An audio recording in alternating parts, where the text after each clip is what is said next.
Video number 162, solving right triangles given an angle and a side. What they mean by solve the right triangle is they want us to find the measure of all three angles. Of course, that's 90 degrees. And they also want us to find the measure and length of all three sides.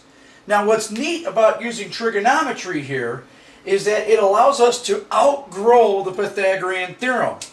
Up until this point, up until trigonometry, we would not have been able to have done this problem unless we had the length of two of the sides in order to find the third.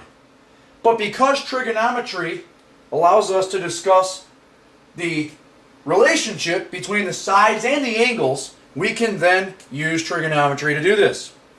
Well, let's see this here. To solve the right triangle, we will need to use right triangle trig to find the length of AC. We're going to use tangent there, opposite over adjacent. We could do sine and do opposite over hypotenuse. It doesn't matter which one you use. Pythagorean theorem after that to then find the third side.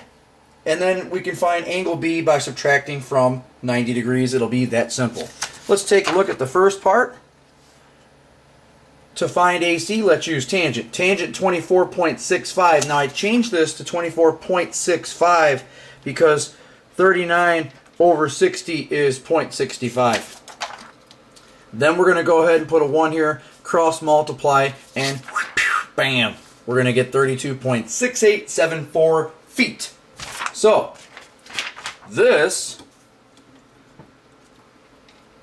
would have been 32.6874. Now the diagram's definitely not drawn accurately because isn't this angle definitely larger than that one? So the diagram's not drawn correctly, which will happen a lot in your class, so why not leave this on here instead of trying to make it perfect?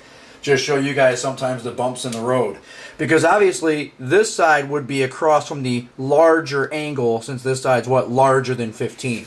Anyway, let's continue. We would then do the Pythagorean theorem. Bam! Each leg squared, added the sum of each leg squared would equal the hypotenuse squared. Right here. Then we would do the square root of both sides. 35.9648 is approximately the length from A to B. Then to find the measure of angle B, we would subtract 90 minus 24.39. That would put us on, 21 more minutes gives us a full degree, so therefore 65 degrees and 21 minutes. Any questions or concerns? Please do send me an email, and of course, good times.